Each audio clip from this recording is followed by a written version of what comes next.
bakas! Nandito kami sa second floor ng Tutuban. Tama po yan. At kung mainit ang usapan dyan sa loob ng box, mas mainit po ang usapan dito sa loob ng Royal.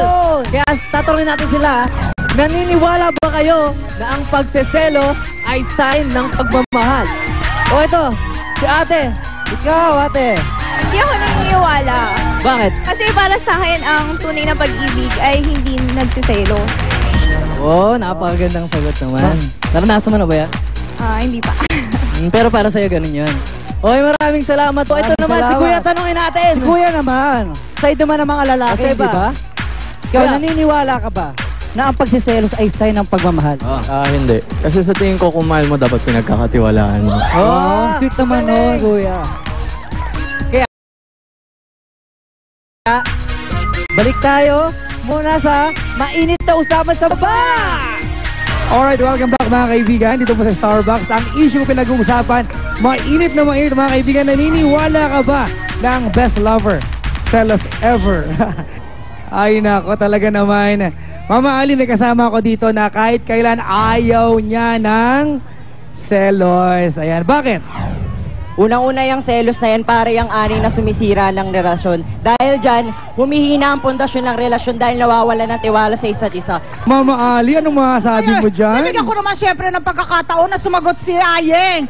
Siya naman ang girlfriend niya na talaga naman pabor na paborito sa selos. Ayeng, bakit ka pabor sa selos?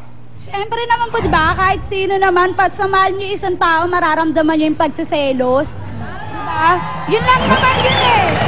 Balita ko, binabakuran mo ang iyong boyfriend. Bakit? Eh kasi tignan mo naman yung itsura niya. Ay, naku naman talaga naman. O, ano masabi mo doon? Napagwapo niya. Nay! Bakit? Maganda ka rin naman. Tignan mo yung itsura ko, ganito lang ako, di ba?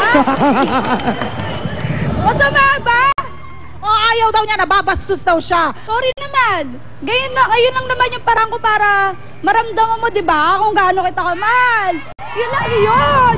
Ay, naku mga... Ang selos daw ay hindi pagtanda ng pagmamahal. Ito daw ay tanda ng insecurity mo. Hindi ako na-insecure. Yun nga lang. Kasi nga, di ba, gwapo niya eh. Gwapo wala akong kasi. magagawa. Ayun ang dapat kong gawin para hindi siya dikitan. Awat muna. Teka lang, masyado na mainit ang dalawang mga kaibigan. Permitin ko ang palitan ng mga salita dito lamang po mga kaibigan sa ating Starbucks.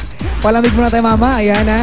At Mama Ali, nabanggit mo kanina na merong pinagseselosan. Etong si Ding Dong kay Marian. Siyempre, kailangan marinig natin sa sarili niyang bibig! Mga kabakas, narito na siya si Amaya Marian Rivera! Yeah! Here she comes. Napakaganda nga naman. Marian! Marian! Oh my goodness! Oh my God! Marian! Hi! Ang ganda-ganda. Halika na dito! Oh, thank you! Miss Marian? Marian Rivera! Ayan, Amaya. Biyaya to para sa amin to have you as our guest on our first day sa Starbucks. Marian. Thank you.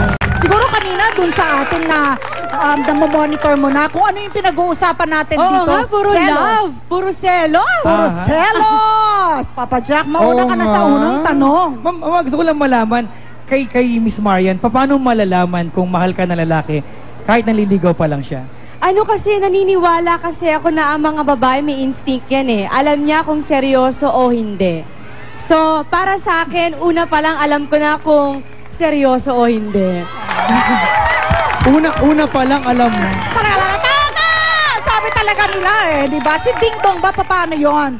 Yung talagang may pinakita ba siya sa yung merong tinatawag doon MOT, di ba? Moment of truth. Siguro, masasabi ko na siya yung nagsabi sa akin na gusto kong pumunta sa bahay mo. May patutunguhan tong relationship na ito. Or, Mama Ali, ito lang didiretsahin ko na kaya nandito si Miss Marian ngayon. Ang balita, may pinagkaselosan si Ding Dong. Meron daw. Meron? Sino? Hindi mo alam? Wala akong alam. Ang mabuti pa, alamin natin mula kay Ding Dong mismo mga kaibigan. Panoorin po natin ito, Mama. Tandaan lahat ng sobra masama. Di ba? Maganda yung may balanse na pagsiselos, balanse na pagmamahal. hindi rin naman natin gusto na masyado tayo nasasakal. Hindi rin naman natin gusto na masyado natin pinapabayaan, di ba? So, tama lang. Kumbaga dapat perfect mix of both. Kung ano pinagsaselosan, ako, ano ba? Siguro, pag nasa kusina, yan, talagang hindi sasagot ng cellphone, yung mga ganun.